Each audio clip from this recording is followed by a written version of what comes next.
The laugh that cost Bonnie Armstrong everything started in a dusty saloon. One moment she was a 23-year-old hat maker in a town that hated her. The next, she was a target. She just didn't know it yet. It was 1878, Whispering Creek, Arizona. A place where women were supposed to be seen, not heard.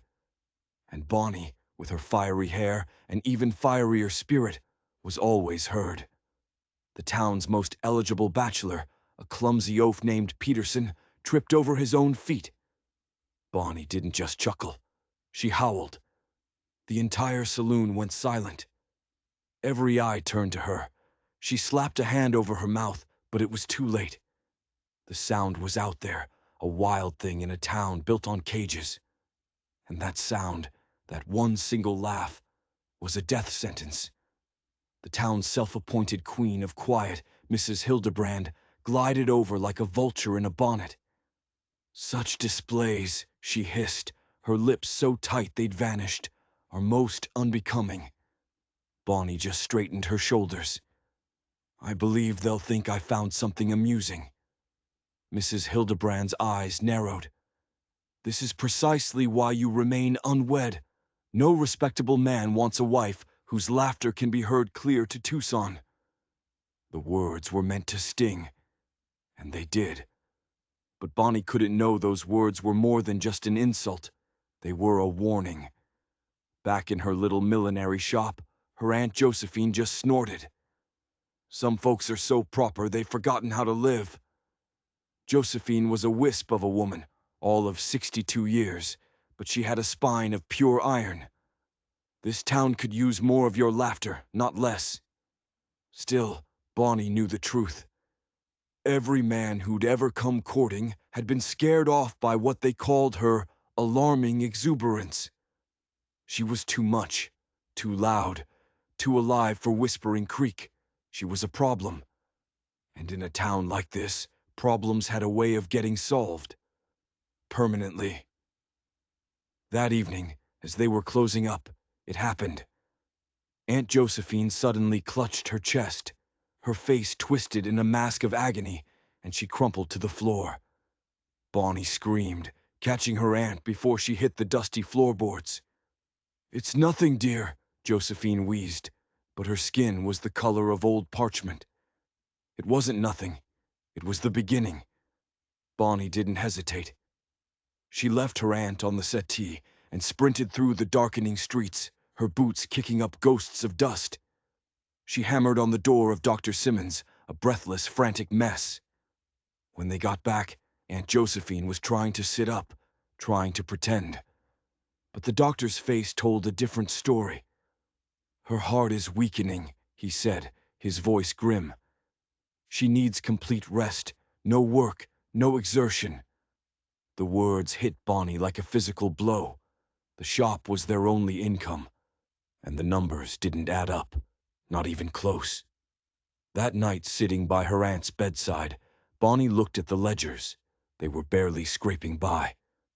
With doctor's bills, they were heading straight for ruin. She was trapped.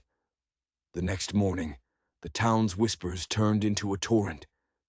Mrs. Hildebrand came into the shop with her mousy daughter, Eleanor. She needed a hat, something demure and appropriate. Her words were laced with poison. "Young men of quality seek refinement and restraint in a wife," she said, looking right through Bonnie. After they left, Bonnie couldn't take it anymore. She closed the shop and walked to the edge of town, to a boulder overlooking the Snake River. The wilderness was the only thing that didn't judge her. She sat there trying to figure a way out. The shop was failing. Her aunt was dying. She was alone. "I just need to be quieter," she whispered to the rushing water. "Less me." It was a promise she made to herself, a promise to kill the very thing that made her alive, all for the sake of survival. She didn't know that survival was no longer the game they were playing. The game was much, much darker, and it had already started. Because as she walked back to town, a stagecoach was rolling in, kicking up a cloud of dust. And in that coach was a man with shadows in his eyes, a man who held the key to everything, or so she thought. The man who stepped out of that stagecoach didn't look like he belonged. He was tall, lean, and carried a stillness that was unsettling. While other passengers scurried for the hotel, he just stood there, his eyes sweeping over the town as if he were memorizing every escape route. His face was all sharp angles and rough stubble, hidden under the brim of a worn Stetson. Bonnie watched him from the doorway of her shop, a strange feeling prickling at the back of her neck. He wasn't a drifter. He wasn't a salesman. He was something else, something dangerous. She shook it off and went back inside, but the image of him stayed with her. A few minutes later, the bell above her door jingled. It was him. He stood in the doorway, looking entirely out of place among the ribbons and lace, a hawk in a canary cage. He took off his hat, revealing dark hair and eyes so blue they seemed to burn. "I was told I might find Joseph Armstrong here," he said. His voice was deep, rough, like stones grinding together. Bonnie's heart sank. "You must mean my Uncle Joseph. He passed away 5 years ago." The man's face didn't change, but something in his eyes flickered. "My name is Quinn Forrester," he said. "I've come from Colorado. I was his partner." Partner? Uncle Joseph had a partner. Aunt Josephine had never mentioned it.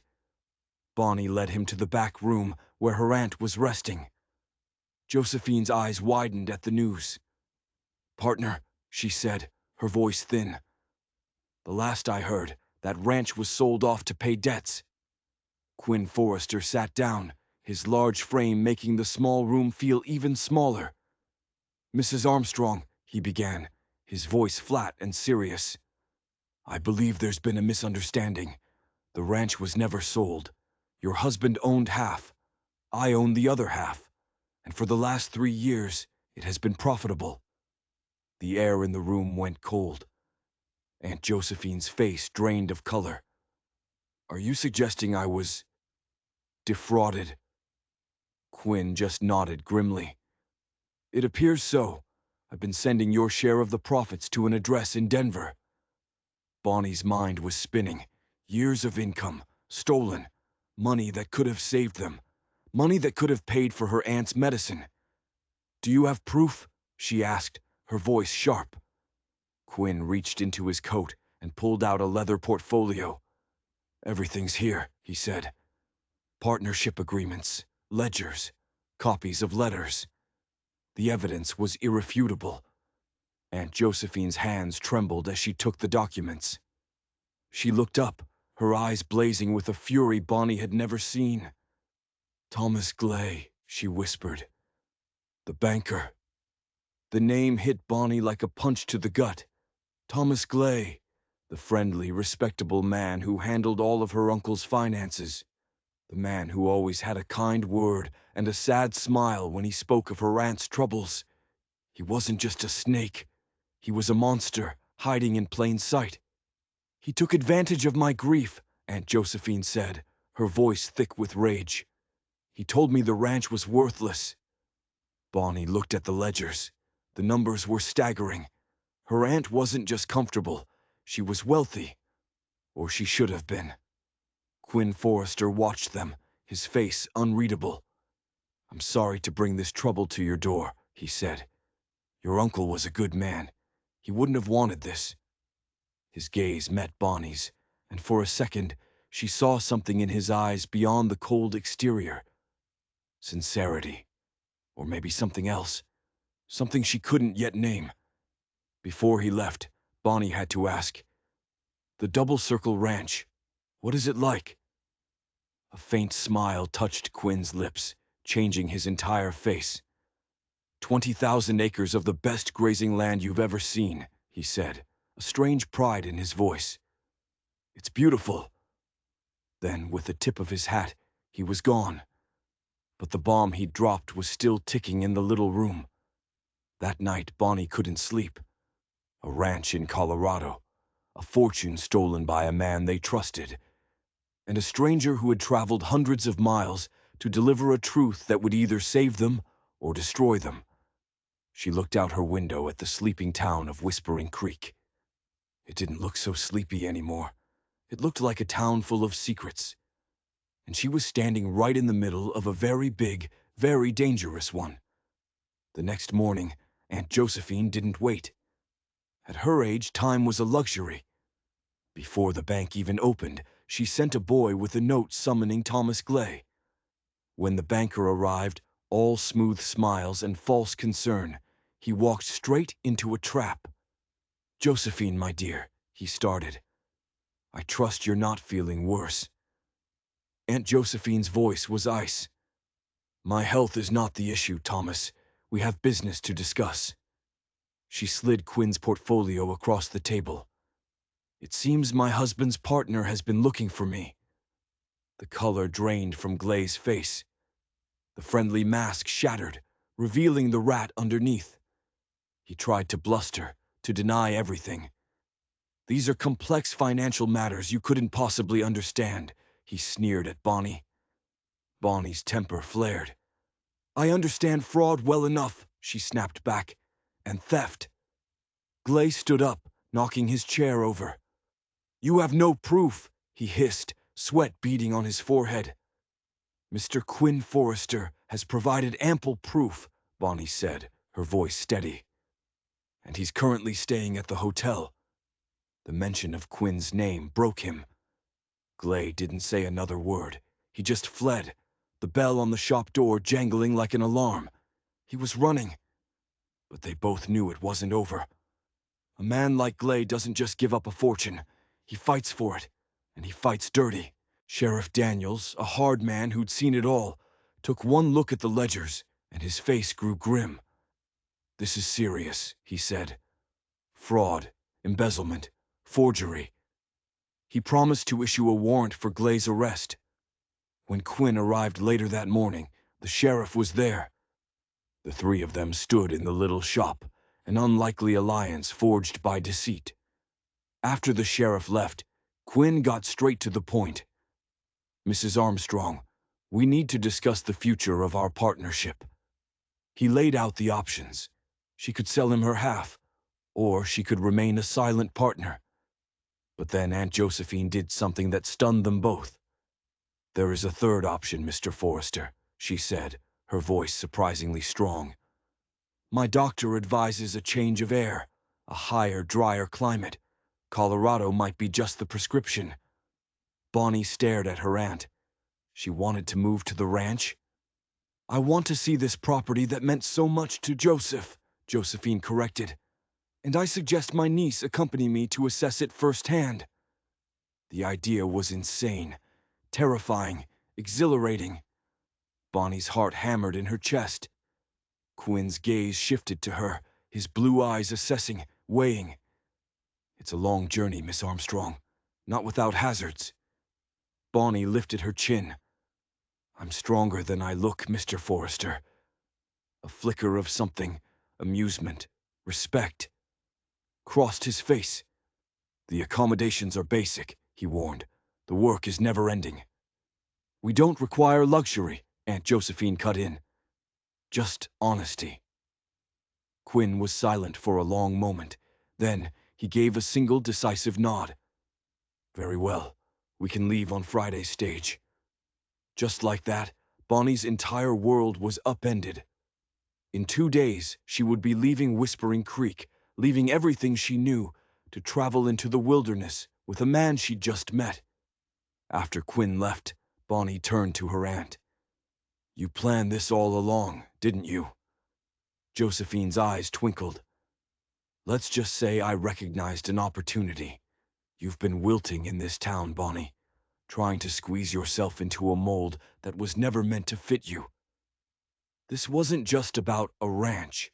This was about escape. It was about freedom."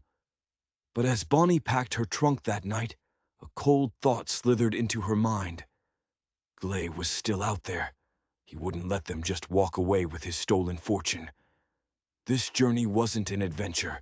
It was a race. And she had a sinking feeling they were already behind. The 2 days before they left were a blur. Bonnie closed the shop, packed their lives into trunks, and tried to ignore the scandalized whispers that followed her down the street. Mrs. Hildebrand was practically apoplectic. Gallivanting off to Colorado with a strange man. People will talk. Let them, Aunt Josephine had replied with a serene smile. It's best to give them something interesting to discuss. But Bonnie knew it was more than talk they had to worry about. Sheriff Daniels had caught Thomas Glay trying to skip town. The banker was in jail, but that only made Bonnie more nervous. A man like Glay had friends, powerful friends. Being in jail didn't mean he was out of the game, not by a long shot. Quinn Forrester was a ghost during those 2 days. Bonnie saw him moving through town with a quiet purpose, buying supplies, sending telegraphs, his face a grim, unreadable mask. He wasn't just preparing for a journey. He was preparing for a war. Friday morning came, hot and tense. As they waited for Quinn on the boardwalk, Bonnie felt a shiver of dread that had nothing to do with the Arizona heat. Having second thoughts? Aunt Josephine asked gently. Just an awareness of how much we're leaving behind, Bonnie replied. But it wasn't what they were leaving behind that scared her. It was what might be following them. When Quinn arrived, he helped them into the stagecoach. The space inside was cramped, their knees almost touching. Bonnie was acutely aware of his presence, of the quiet strength that radiated from him. He positioned himself by the window, his eyes constantly scanning the street. With a crack of the whip, the coach lurched forward. Bonnie took one last look at Whispering Creek as it disappeared behind them. It felt less like a departure and more like an escape. The first day on the road was brutal. The coach bounced and swayed, the dust was suffocating, and the other passengers were a trial. But through it all, Quinn was a rock. He seemed completely unaffected by the discomfort, his gaze constantly sweeping the horizon, watching. Always watching. At a dusty way station, while they ate a grim meal of beans and bacon, Quinn made a quiet observation. "You have a good appetite," he said to Bonnie. It wasn't a compliment or an insult, just a fact. But his eyes held a hint of amusement. "The journey makes one hungry," she replied, feeling a strange blush creep up her neck. "Out here," he said, his voice low, "work creates a hunger that fancy town food never satisfies." It was the first time he'd spoken of his world, and Bonnie felt a sudden, sharp curiosity about the man sitting across from her. Who was Quinn Forrester, really? But before she could ask, the driver called them back to the coach. As they climbed into the mountains, the road got worse. The coach swayed dangerously on the edge of steep cliffs. A thunderstorm rolled in, turning the world outside into a blur of rain and mud. Through it all, Quinn sat perfectly still, his body moving with the violent lurches of the coach as if he were part of it. His calm was more unnerving than the storm. It was the calm of a man who had seen far worse, and Bonnie had the terrible feeling that they were about to see it too. That night in a hotel in Prescott, the exhaustion hit them hard.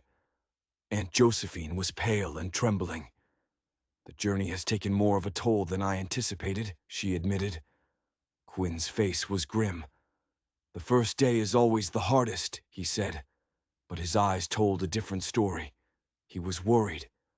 Over a tense dinner in the hotel's crowded dining room, Quinn laid it out for Bonnie.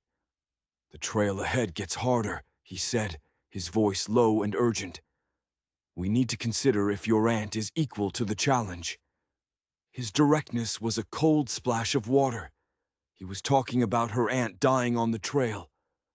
"What are you suggesting?" Bonnie asked, her heart pounding.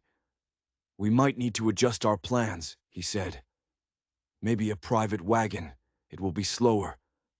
He paused, his blue eyes locking onto hers. "But it might be the difference between arriving safely and not arriving at all." His bluntness was terrifying. But what scared Bonnie more was the unspoken message in his eyes. He wasn't just talking about the rough terrain. He was talking about danger. Human danger. He knew they were being followed. As they talked, he told her a little about his life, about meeting her uncle, about building the double circle from nothing. But it was all carefully edited, full of gaps and shadows. When she asked about his past, a shudder came down over his face. "I grew up on a ranch in Texas," was all he said. But his tone warned her not to dig any deeper. He was a man with secrets, big secrets, and she was traveling into the heart of the wilderness with him, running from a conspiracy she didn't understand, toward a ranch that held the key to everything. He was her only protector. But what if the biggest danger wasn't what was following them? What if it was the man sitting right in front of her? The next 3 days were a descent into hell. The road north from Prescott was a nightmare of steep passes and barren desert. With every mile, Aunt Josephine grew weaker, her skin taking on a translucent, ghostly pallor. By the time they limped into Flagstaff, she was barely conscious. Bonnie's hope was shriveling into a hard knot of fear. When her aunt collapsed on the hotel stairs, the awful truth could no longer be denied. This wasn't just travel sickness. This was something far worse. Quinn moved with a speed that was startling. One moment he was a quiet observer, the next he was in command. "The doctor," he said to Bonnie, his voice leaving no room for argument. Now, Dr. Harrison Moore was a kind-faced man with eyes that had seen too much death. After examining Aunt Josephine, he delivered the verdict. "Her heart is severely strained," he said, his expression grave. "The altitude, the exertion, any more travel would likely kill her." The words hung in the air, heavy and final. Their journey was over. They were stranded. Bonnie felt the room start to spin. What now? Return to Whispering Creek, to the danger that waited for them there. But Quinn was already thinking, planning. His mind was a sharp, cold instrument in the face of chaos. "Mrs. Armstrong stays here to recover," he said, his voice decisive. "I continue to the ranch. Once she is stronger, you both return to Arizona." It was a logical plan, a sensible plan, and it felt completely wrong. From the bedroom, a weak voice called out. "I heard." Aunt Josephine was awake, tears tracking through the dust on her cheeks. "Joseph's dream. I wanted to see it." Quinn's stern face softened as he looked at the frail woman in the bed. But it was Josephine who made the decision. Her voice was a whisper, but it held the strength of forged steel. She looked past Quinn, her eyes locking on Bonnie. "You must go in my place." Bonnie's head snapped up. "What?" "You will continue to the double circle with Mr. Forrester," Josephine declared. "See the ranch, evaluate our investment.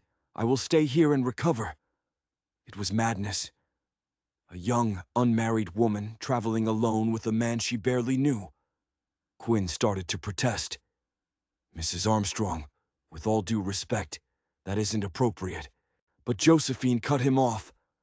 "My niece is a grown woman, not some sheltered debutante. And you, Mr. Forrester, have proven yourself a gentleman. She represents my interests now, with my full authority. Bonnie couldn't leave her aunt. Not like this. Aunt Jo, I can't leave you here alone." "You can, and you will," her aunt insisted, a spark of her old fire returning. Then her expression softened. "The West was meant to be a place of freedom, Bonnie, not just for men. You've been trying to fit into a mold that was never meant for you. Go. Find out who you are when no one is telling you what to be." There was no arguing with her. The decision was made. The rest of the day was a whirlwind. Quinn found a competent nurse and moved Josephine to a quiet boarding house. Bonnie packed, her mind a turmoil of fear and a strange, terrifying excitement. That night, over dinner in Josephine's room, Quinn outlined the new plan. They would take a private buggy as far as Lee's Ferry on the Colorado River. There, Men from the ranch would meet them with saddle horses. "It's a 9-day journey from here," he said, "and the terrain after the river crossing is demanding." Bonnie bristled at his tone. "I'm not afraid of demanding, Mr. Forrester. I can ride." A skeptical look crossed his face. "Riding side saddle in a Boston park is different from covering 30 miles a day over mountain trails." "I rode astride on my grandfather's farm," she shot back. "Not in some fashionable park. I am neither delicate nor helpless." A flicker of surprise, maybe even respect, showed in his eyes. "Very well," he conceded, "but the wilderness makes no allowances for stubbornness. If you're struggling, you say so." "Agreed," Bonnie said, though his doubt stung. The next morning, she said a tearful goodbye to her aunt. "Keep detailed notes," Josephine instructed, "and be careful." The unspoken words hung between them. Be careful of Glay. Be careful of Quinn. Be careful of everything. As the buggy pulled away from Flagstaff, Bonnie felt utterly alone. She was heading into a vast, unknown wilderness, with a man who was a walking vault of secrets. And for the first time, she understood. This wasn't her aunt's journey anymore. It was hers. And she had a horrifying feeling that the ranch wasn't the end of the trail. It was just the beginning of the real fight. The first few days alone with Quinn were a strange dance of distance and proximity. The vast, silent landscape of northern Arizona seemed to amplify the quiet between them. Quinn drove the buggy with an easy, practiced skill, his eyes never still, constantly scanning the horizon, the rock formations, the sky. He wasn't just looking, he was reading the land, searching for signs she couldn't see. At night, they stayed in primitive way stations, Bonnie in a tiny private room, Quinn sleeping in the common area or in the barn with the horses. He was always courteous, always ensuring she was safe and had what she needed. But he kept a wall around himself that was as solid and impenetrable as the canyon cliffs they passed. Slowly, though, cracks began to appear in that wall. He would point out a distant mesa, explaining the Navajo name for it. He showed her how to find water by looking for cottonwood trees. He spoke about the land with a deep, quiet reverence that she found captivating. One evening, sitting by a small campfire at a trading post, she dared to ask him about his past. "Have you always lived in the West?" A shadow crossed his face. "Since I was 18, he said, his voice tight. "My parents died.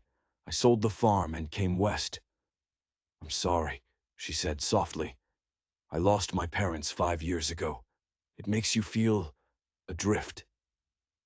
He looked up, and for the first time she saw a flicker of raw surprise in his eyes, as if she'd spoken a language he thought no one else knew.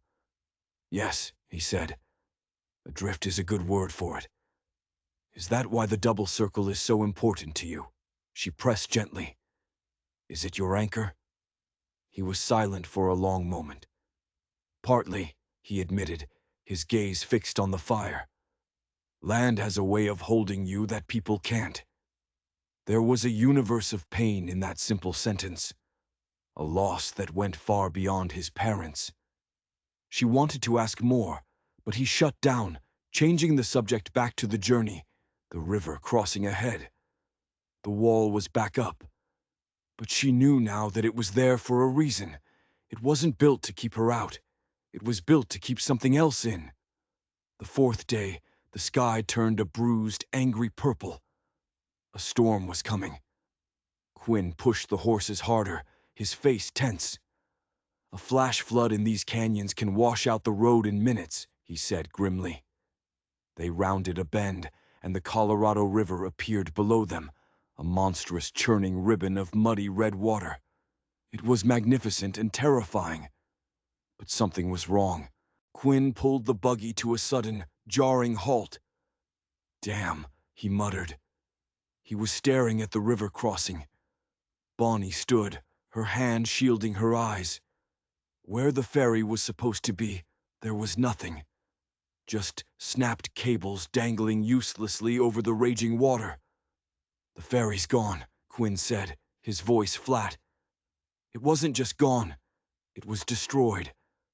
They found a note nailed to the door of the abandoned ferry station. A flash flood a month ago had ripped the ferry from its moorings. The operator had gone for supplies, but he hadn't come back. There was no way to cross." And as the first fat drops of rain began to fall, Quinn pointed to the far shore. "My men should have been waiting over there," he said. But there was no one. The opposite bank was empty. They were alone, utterly and completely cut off. The storm broke with a terrifying violence, trapping them in the dusty one-room station. Quinn built a fire while Bonnie shook out the bedding. The enforced intimacy was strange, unnerving. As the wind howled outside, Quinn managed to cook a surprisingly good meal from their dwindling supplies. "You cook better than most ranch wives," Bonnie observed. A shadow passed over his face. "Necessity teaches many skills. When you live alone, you learn." "Have you always lived alone at the double circle?" The question was out before she could stop it. He was silent for so long she thought he wouldn't answer. Then he looked at her, his blue eyes reflecting the firelight, and the wall around him seemed to crumble into dust. "No," he said, his voice barely a whisper. "Not always." That night, the single room felt impossibly small. There were 2 beds, but Quinn insisted on sleeping on the floor by the fire. "It's more appropriate," he said. Bonnie almost laughed. "Our reputations are hardly at risk in an abandoned ferry station hundreds of miles from anyone who might gossip," she retorted, hanging her shawl between the 2 beds as a symbolic curtain. A sound escaped him then, a short, startled laugh. It transformed his face, and for a fleeting second, she saw the man he might have been before the world had tried to break him. "You're not like most women I've encountered, Miss Armstrong," he said, a hint of wonder in his voice. "So I've been told," she replied dryly. "Usually not as a compliment." Lying in the dark, listening to the storm and the sound of his breathing, Bonnie felt a strange shift inside her. The fear was still there, a cold knot in her stomach. But it was mingled with something else, a connection to this broken, guarded man. She was beginning to realize that the secrets of the Double Circle Ranch were nothing compared to the secrets hidden in the heart of Quinn Forrester. And she was falling, fast and hard, right into the middle of both. The morning after the storm was deceptively beautiful. The sun shone, the air was washed clean. But the Colorado River was a monster. It had risen overnight, a furious, churning torrent of brown water and debris. Any thought of crossing was impossible. Quinn stood at the river's edge, his face a mask of grim calculation. "We won't be crossing here," he said, his voice flat. "Flash floods affect the entire watershed. We're stranded." Bonnie looked at the impassable river, then back at Quinn. Panic was a useless luxury. "So what are our options?" "We have about 3 days of food," he said. "We can wait, hoping the river goes down, or we can turn back to Flagstaff." He turned to face her, his gaze direct and serious. "I believe our best course is to return. From there you can rejoin your aunt. I will find another route to the ranch." It was the sensible choice, the safe choice. But it felt like a retreat, like letting Glay win. Every instinct screamed at Bonnie to push forward, to see this through. But Quinn was right. They were low on supplies, cut off and vulnerable. "Very well," she sighed, the word tasting like defeat. "Let's prepare to leave." They spent the morning scavenging what they could from the abandoned station, a forgotten bag of beans, some flour, a few tins of peaches. As they packed the buggy, Bonnie took one last look at the raging river. She felt a profound sense of frustration. She was so close to answers, so close to the double circle, only to be turned back by a wall of water. It felt like the wilderness itself was conspiring against them. Or maybe it wasn't the wilderness. Maybe it was something else. The journey back was tense and quiet. The sense of being hunted had returned, stronger than before. Every shadow seemed to hold a threat. Every snap of a twig made Bonnie jump. Quinn was even more withdrawn, his hand rarely straying from the revolver at his hip. They were 2 days out from Flagstaff, riding through a narrow, winding canyon when it happened. A single sharp crack echoed from the cliffs above. It wasn't a rockfall. It was a rifle shot. A chip of stone exploded from the canyon wall, inches from Bonnie's head. Quinn reacted instantly. "Get down!" he yelled, shoving her from the buggy seat onto the floorboards. He yanked the horses to a halt behind a cluster of boulders and drew his gun, his movements economical and deadly. Another shot rang out, then a third. They were pinned down, trapped. "Who is it?" Bonnie whispered, her heart hammering against her ribs. Quinn didn't answer. His eyes were scanning the rim of the canyon, his face a mask of cold fury. This wasn't a random attack. This was an ambush. Glay's friends had found them. They were trapped for hours. The sun beat down, turning the canyon into an oven. Their water was running low. The rifleman on the ridge was patient, taking a shot whenever they tried to move. It was a waiting game, and they were losing. "We can't stay here," Quinn said, his voice a low growl. "They'll wait for dark, then come down for us." He looked at Bonnie, and she saw a flicker of something in his eyes she hadn't seen before. Desperation. "There's a way out," he said, pointing to a narrow game trail that led up the steep canyon wall. "It's a hard climb, but it might get us above them." He paused. "I'll draw their fire. When I do, you run. Don't look back. Just run." Bonnie stared at him. He was telling her to leave him, to save herself. "No," she said, her voice shaking but firm. "I'm not leaving you." A muscle twitched in his jaw. "Bonnie, this is not a discussion." It was the first time he'd used her name. "I'm a better shot than you think," she said, her mind racing. "Give me the rifle from the buggy." He hesitated for only a second, then nodded. In that moment, they stopped being a business arrangement and became partners. A team. The plan was desperate. Bonnie would lay down covering fire from behind the boulders, while Quinn made a break for the game trail. It was suicide, but it was their only chance. As she took the rifle, her hands surprisingly steady, Quinn grabbed her arm. "Bonnie," he said, his voice rough with an emotion she couldn't name. "If we get out of this—" He didn't finish the sentence. He didn't have to. She saw it in his eyes. The regret, the fear, the dawning realization that he had brought this danger to her. Then he was gone, a blur of motion as he sprinted for the trail. The rifle on the ridge cracked, and Quinn went down. Bonnie screamed. He lay motionless on the dusty ground. The shooter on the ridge stood up, silhouetted against the sky, thinking his work was done. And in that moment, all of Bonnie's fear burned away, replaced by a white-hot, consuming rage. The woman who was too loud, too exuberant, too much, lifted the rifle to her shoulder. She took a breath, just like her father had taught her on her grandfather's farm all those years ago. And she fired. The figure on the ridge crumpled and disappeared. Silence descended on the canyon, a ringing, profound silence. Bonnie didn't move. She just stared at Quinn's still form. Then, slowly, he pushed himself up. He was bleeding from a gash on his temple, but he was alive. He had drawn the shot, making the gunman expose himself. It had been his plan all along. He limped back to her, his face a mixture of pain, shock, and something else. Awe. "I told you I was a good shot," she said, her voice trembling. He didn't smile. He just reached out and gently touched her cheek. "You are," he said softly. The ambush had failed, but they both knew this was just the beginning. They couldn't go back to Flagstaff.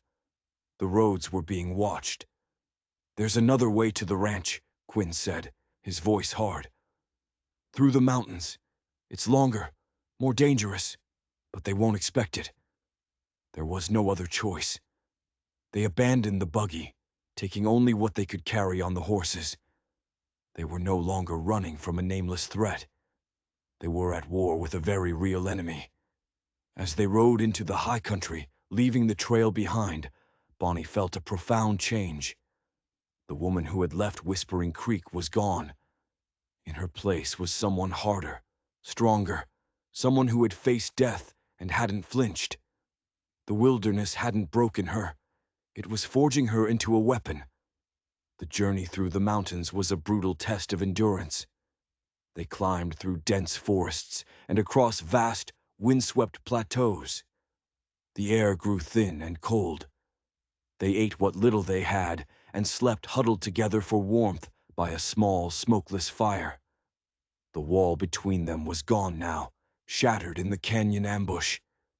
In the quiet of the high wilderness, Quinn finally began to talk. The story came out in pieces, fragments offered up in the dead of night. The reason for the shadows in his eyes had a name. Sarah. She was his wife. The Double Circle Ranch hadn't been his anchor. It had been their dream. "We were married in Texas," he said, his voice rough with memory, his gaze lost in the fire. "She was like you in a way, full of life, not afraid of anything."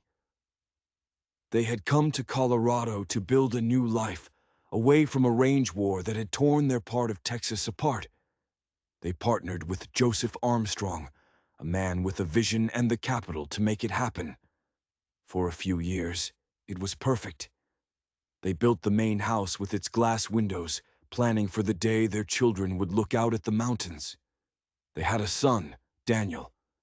But the peace didn't last.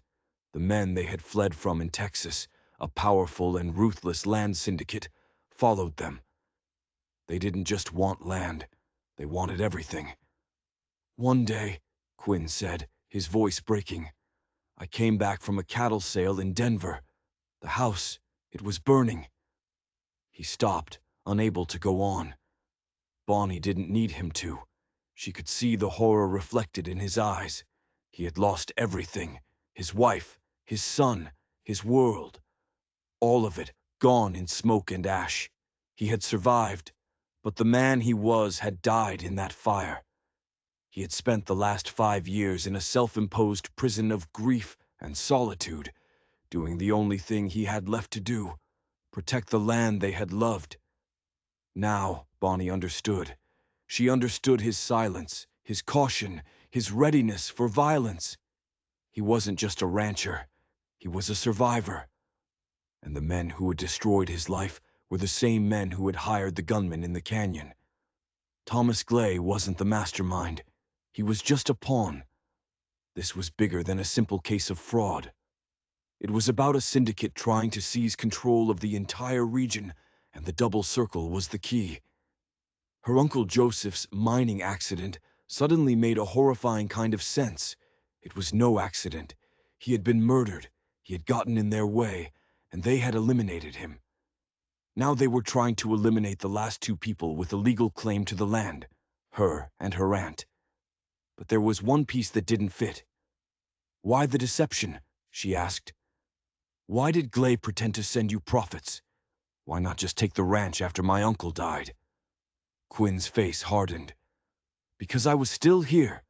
They couldn't force me off the land without a legal fight, and that would draw attention. They needed your aunt's half of the deed. Glay's job was to get her to sign it over, to believe it was worthless. When I started writing letters, looking for her, they knew their time was running out. My arrival in Whispering Creek forced their hand. It all clicked into place, the suddenness of her aunt's illness. It wasn't just the journey that had weakened her. Had she been poisoned, slowly, over time, to make her more compliant, to make her give up? The thought was monstrous. As they drew closer to the ranch, A new urgency drove them. This wasn't just about justice for her uncle or for Quinn's family anymore. It was about survival. The double circle was no longer just a piece of property. It was a fortress. Their last stand. They arrived at the edge of the valley at dusk. Quinn reined in his horse, and Bonnie stopped beside him. Below them, stretching out in the fading light, lay the Double Circle Ranch. 20,000 acres of rolling hills, a river snaking through the center, and in the distance, a cluster of buildings nestled against the foothills of the mountains. It was beautiful, more beautiful than she had ever imagined. But the beauty was tainted. There was no smoke rising from the chimney of the main house.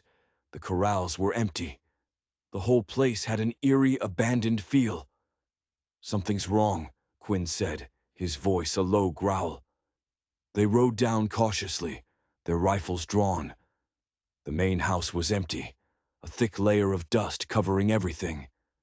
It was a ghost house, filled with the ghosts of a life that had been brutally extinguished.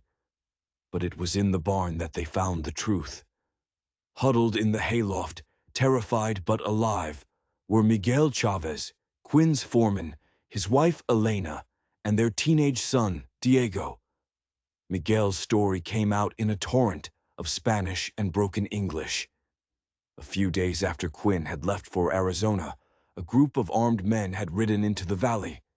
They were led by a man Miguel knew from Texas, a ruthless enforcer for the syndicate named Jedediah Kane. Kane and his men had taken over the ranch, sending the other hands packing. They had been holding the Chavez family hostage, waiting. "They are looking for something, Patron," Miguel said, his eyes wide with fear. "In the old mine, up in the North Canyon. They work there day and night." Quinn and Bonnie exchanged a look. The mine. It was an old silver claim that had supposedly played out decades ago. Uncle Joseph had mentioned it in his letters as a worthless folly. But what if it wasn't worthless? What if her uncle and Quinn had discovered something? What if the real prize wasn't the land at all? It was what was under it. That was the secret. That was what the syndicate was willing to kill for. And Jedediah Kane and his men were still here. They were up at the mine, not knowing that the ranch's true owner had just come home. And he hadn't come home alone. Quinn's plan was simple and desperate. They were outnumbered, outgunned. A direct assault was suicide. They had to use the land as a weapon.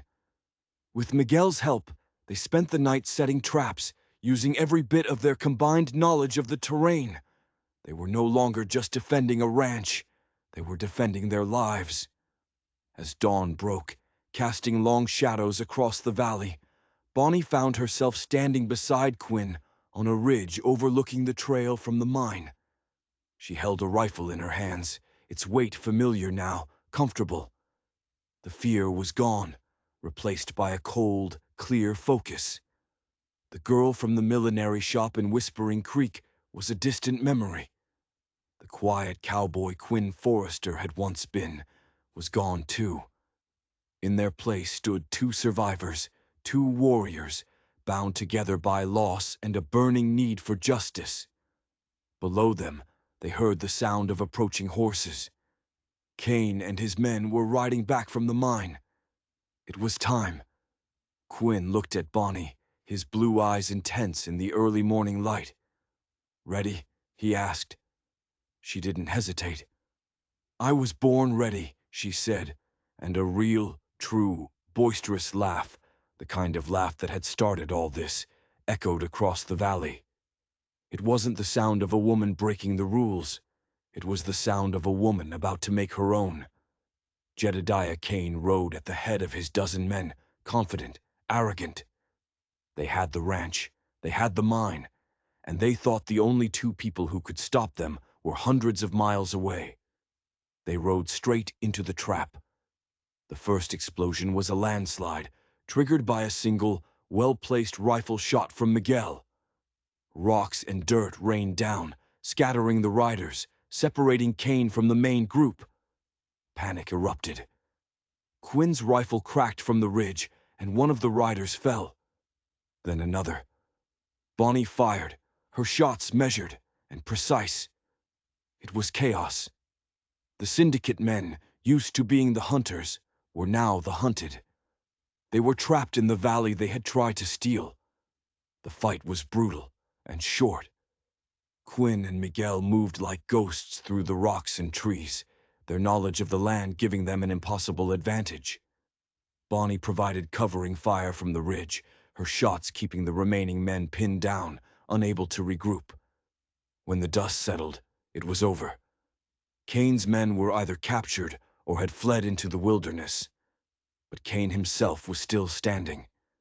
He faced Quinn in the middle of the valley, a cold smile on his face. "Forrester," he sneered, "I heard you died in that fire with your pretty wife."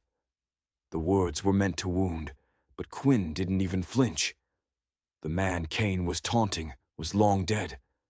"You took everything from me, Kane," Quinn said, his voice devoid of emotion. "No," Kane laughed. "I just took what was mine. This land, the silver in that mine, it all belongs to the syndicate." "It belongs to the Armstrong estate," Bonnie's voice cut through the tense silence. She had made her way down from the ridge and now stood beside Quinn, her rifle held steady. Kane's eyes widened in shock. He hadn't expected her. He had underestimated the woman from Whispering Creek. That was his final mistake. The showdown was a blur of motion. Kane went for his gun, but Quinn was faster. A single shot echoed through the valley. It was finally over. The silence that followed was broken by the sound of approaching horses. A large group of riders was coming down the main trail. For a terrifying second, Bonnie thought it was more of Kane's men. But at the head of the group was a familiar grizzled face. Sheriff Daniels. And riding right beside him, looking frail but fiercely determined, was Aunt Josephine. After Bonnie and Quinn had disappeared into the mountains, Josephine had known something was wrong. She hadn't just rested and recovered. She had used her newfound wealth and influence. She had hired private investigators who had uncovered the full extent of the syndicate's operations, linking Thomas Glay to Jedediah Kane and a powerful, corrupt senator in Denver. She hadn't waited for justice. She had brought it with her. In the days that followed, the full story came out. The old mine wasn't just silver. It was one of the richest veins ever discovered in Colorado. Her uncle had stumbled upon it by accident, and it had cost him his life. The syndicate had orchestrated everything, from his murder to the attempted theft of the deed. With Kane gone and Glay in custody, the syndicate's power began to crumble. Testimonies were given, arrests were made, and the long shadow they had cast over the territory began to recede. The Double Circle Ranch was safe, standing on the porch of the main house, watching the sun set over the mountains. Bonnie felt a sense of peace she had never known. The house was no longer filled with ghosts. It was filled with hope. Aunt Josephine, her health slowly returning in the clean mountain air, had decided to stay. The Chavez family was back in their home, their laughter echoing from the cookhouse. The ranch was coming back to life. Quinn stood beside her, the shadows in his eyes finally beginning to fade. He was still a man marked by tragedy, but he was no longer a man living in the past. He was looking toward the future, a future that included her. "You know," Bonnie said, a smile playing on her lips, "Mrs. Hildebrand was right." Quinn looked at her, confused. "About what?" "She said no respectable man would want a wife whose laughter could be heard clear to Tucson." She turned to him, her emerald eyes sparkling. "Good thing you're not a respectable man, Quinn Forrester." He didn't laugh. He just smiled, a real, genuine smile that reached his eyes. And in that quiet, beautiful valley, under a sky full of stars, he leaned in and kissed her. It wasn't the end of their story. It was the beginning. Justice had been served, the wicked had been punished, and the future stretched out before them, as vast and full of promise as the land itself. If you enjoyed Bonnie's incredible journey from a silenced woman to a frontier legend, do me a favor and hit that subscribe button. You won't want to miss the other hidden stories and forgotten heroes we uncover here. Thanks for watching, and we'll see you in the next one.